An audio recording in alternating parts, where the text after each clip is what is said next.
क्या सरकार अब दोहरी रणनीति अपना रही है? क्या सरकार सिर्फ सत्ता के लिए अपनी राजनीति कर रही है? क्या केंद्र सरकार धार्मिक कानूनों पर वोट बैंक की राजनीति कर रही है? दोस्तों, मैं हूं नूरानी मैमून। आप हमारे चैनल को सब्सक्राइब करें। सुप्रीम कोर्ट में दो अलग अलग मामलों की सुनवाई में केंद्र का दोहरा रवैया सामने आया है। एक वक्फ एक्ट को लेकर और दूसरा मंदिरों के प्रशासन से जुड़े हिंदू धार्मिक न्याय कानूनों को लेकर। दोनों मामलों में धार्मिक समुदायों के संवैधानिक अधिकार दांव पर है, लेकिन सरकार का रुख एक जैसा क्यों नहीं है? अब ये सवाल लगातार उठने लगे हैं। क्या यह कानूनी रणनीति है या राजनीतिक खेल? 22 मई 2025 को सुप्रीम कोर्ट में वक्फ संशोधन अधिनियम 2025 को चुनौती देने वाली याचिकाओं पर सुनवाई हुई। कुछ हिंदू याचिकाकर्ताओं ने 1995 के वक्फ एक्ट और उसके 2025 को इस आधार पर चुनौती दी है कि इससे बहुसंख्यक समुदाय के अधिकारों का हनन होता है। कुछ याचिकाकर्ताओं की दलील थी कि मामला पहले हाईकोर्ट में जाना चाहिए, लेकिन केंद्र सरकार ने इस मांग का समर्थन नहीं किया। सॉलिसिटर जनरल तुषार मेहता ने कोर्ट में कहा कि मैं ये नहीं कह रहा है कि ये पहले हाई कोर्ट जाए, ये संविधान से जुड़ा मामला है, इससे सुप्रीम कोर्ट ही सुने। इस पर मुख्य न्यायाधीश BR गवाई और जस्टिस AG मसीह ने कहा, अब 19 की चुनौती हम नहीं सुनेंगे। ऐसी याचिकाएं अब हम स्वीकार बिल्कुल नहीं करेंगे। अब अप्रैल की एक दूसरी सुनवाई के बारे में आपको बताते हैं। अप्रैल 2025 में सुप्रीम कोर्ट में मंदिरों के प्रशासन से जुड़े हिंदू धार्मिक न्याय कानूनों को चुनौती देने वाले मामले की सुनवाई कर रहा था। यह मामला उन कानूनों को चुनौती देता है जो दक्षिण भारतीय राज्यों तमिलनाडु, आंध्र प्रदेश, तेलंगाना, पुडुचेरी में हिंदू मंदिर और धार्मिक संस्थानों के प्रशासन और प्रबंधन को नियंत्रित करते हैं। कई याचिकाकर्ताओं ने, जिनमें प्रमुख रूप से स्वामी दयानंद सरस्वती और अन्य हिंदू धार्मिक नेता शामिल थे, इन राज्यों के हिंदू रिलीजियस एंड चैरिटेबल एडमेंट्स यानी HRCE एक्ट्स की वैधता को सुप्रीम कोर्ट में चुनौती दी। उनका तर्क था कि सरकार मंदिरों के प्रशासन में दखल अंदाजी नहीं कर सकती है।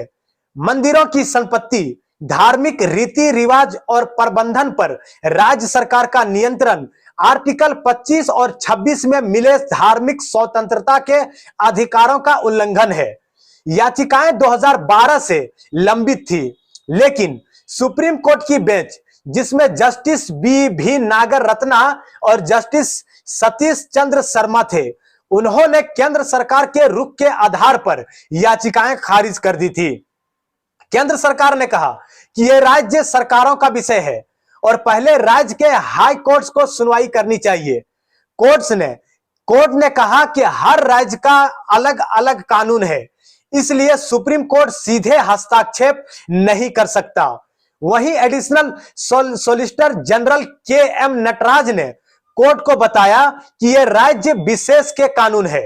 हर राज्य में मंदिरों की प्रशासन की व्यवस्था अलग है, इसलिए पहले हाई कोर्ट सुनवाई करे, और कोर्ट ने याचिकाएं खारिज कर दी। याचिकाकर्ताओं से कहा कि पहले हाई कोर्ट जाए। सुनवाई के बाद सॉलिसिटर जनरल तुषार मेहता ने एक और बयान दिया। उन्होंने कहा, मंदिर सरकार के अधीन कभी नहीं हो सकते। धर्म का शासन में दखल नहीं चाहिए और शासन का धर्म में नहीं। अब उठ रहे हैं ये बड़े सवाल।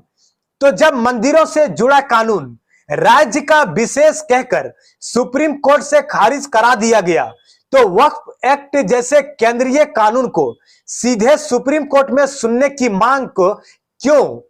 क्या मुस्लिम समुदाय से जुड़े मुद्दों पर केंद्र सरकार ज्यादा संवेदनशील है और मंदिरों से जुड़े मामलों को राज्यों के हवाले कर देना एक रणनीति? हिंदू याचिकाकर्ताओं ने इस दोहरे रवैया को वोट बैंक की राजनीतिक बताया है। वकील विष्णु शंकर जैन ने सवाल उठाया कि जब एक समुदाय के मामले को हाई कोर्ट भेजा जा सकता है, तो दूसरे के मामले में यह अपवाद क्यों? दिलचस्प बात यह रही कि एक राज्य वक्फ बोर्ड ने केंद्र के पक्ष में दलील दी कि मामला सुप्रीम कोर्ट में ही सुना जाए, लेकिन सरकार ने उससे भी दूरी बना ली है। सुनवाई के अंत में सॉलिसिटर जनरल तुषार मेहता ने टिप्पणी की कि मैं उस तर्क का समर्थन नहीं करता। केंद्र सरकार अक्सर खुद को हिंदू हितैषी या सांस्कृतिक रक्षक सरकार के रूप में पेश करती है। मंदिरों के पुनर्निर्माण, राम मंदिर, काशी वृंदावन कॉरिडोर जैसे कदमों से उसका एक हिंदू सेंट्रिक चेहरा जनता के सामने आया है, लेकिन जब बात अदालतों में हिंदू धार्मिक संस्थानों के संवैधानिक अधिकारों की रक्षा की आती है, तब सरकार का रुख अक्सर उदासीन या विरोधाभासी नजर आता है। ऐसे में सवाल उठता है कि क्या सरकार सिर्फ प्रतीकों के जरिए हिंदू वोट बैंक के साथ रही है, लेकिन जब असल अधिकारों की बात आती है तो उसे कानूनी और राजनीतिक प्राथमिकता नहीं दी जाती है। अब यह अदालत ही नहीं, जनता भी पूछ रही है, सरकार का असली एजेंडा क्या है? अब यह मोदी सरकार दोनों तरफ से फंस चुका है। इधर हिंदू संगठन कह रही है यह सरकार सिर्फ राजनीति करती है क्योंकि एक समुदाय की बातों को माना जा रहा है, वहीं दूसरे समुदाय की बातों को टाला जा रहा है।